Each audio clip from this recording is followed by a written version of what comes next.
We expect public officials to be accountable to the people who put them in office, of course. But one of Detroit's top leaders is still trying to duck questions about a controversial traffic stop and his legal troubles. 7 Action News investigator Heather Catallo tracked down Detroit City Councilman George Cushingberry in court today.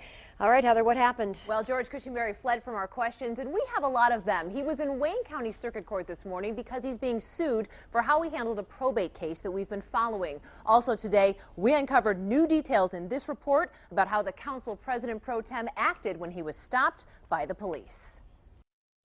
How do you explain the pot in that vehicle? Do you think it's okay for you to drive around with that stuff in your car? Ma'am, I'm not having any comments. Sir, you're a public official. You need to answer some of these questions. No comment. Currently, we don't have any comments. Detroit City Council President Pro Tem George Cushingberry Jr. still is not answering questions about his recent traffic stop, the suspension of his law license, and his other legal troubles. Detroit police found 4 marijuana cigarettes and an open container of alcohol in his vehicle earlier this month. The councilman's passenger, Richard Clement, is a medical marijuana user, but police say the pot should have been stored in the trunk of the car. 7 Action News has learned Clement also works for the newly elected councilman. Why do you have Richard Clement on your staff? Detroit's police chief now says he cannot pursue criminal charges against Cushingberry because a police sergeant gave the councilman special treatment and let Cushingberry drive away. Did you smoke any of the pot in that vehicle, sir? The chief says you got special treatment. What's your reaction to that? I have no comments. Do you still maintain you were racially profiled? Well, when are you going to talk to us about these things? Speak to my attorney.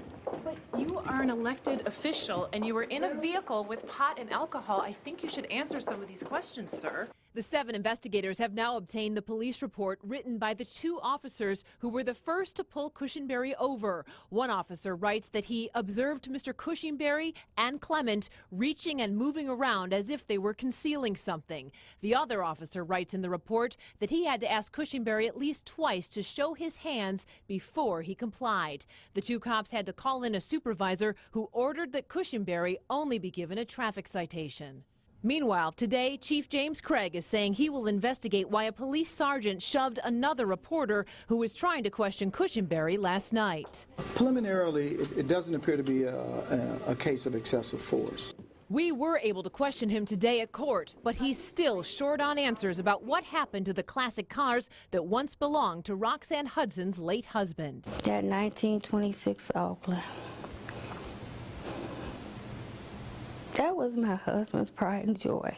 Hudson says Cleo Wiley urged her to hire Cushingberry as a probate lawyer to handle her husband's estate. Now she's suing both Wiley and the council president pro tem because she says the classic cars are missing. 7 Action News has learned Cleo Wiley also now works for the councilman, and she won't say where the cars are either.